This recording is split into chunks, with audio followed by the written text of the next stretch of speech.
para mabilis ang kargada. Minadali nila itong escrow, minadali nila ang fiduciary.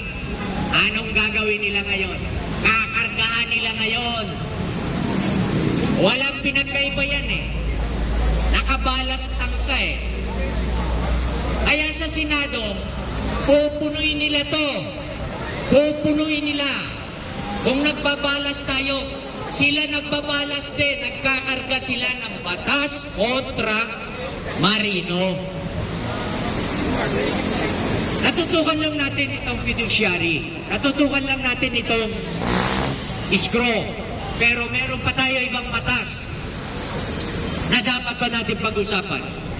Kahit 1 linggo pa tayo mag-uusap dito sa Luneta sa kalaw na to. Hindi matatapos ang pag-uusap na to. Ano ang kailangan natin? Magkaisa tayo,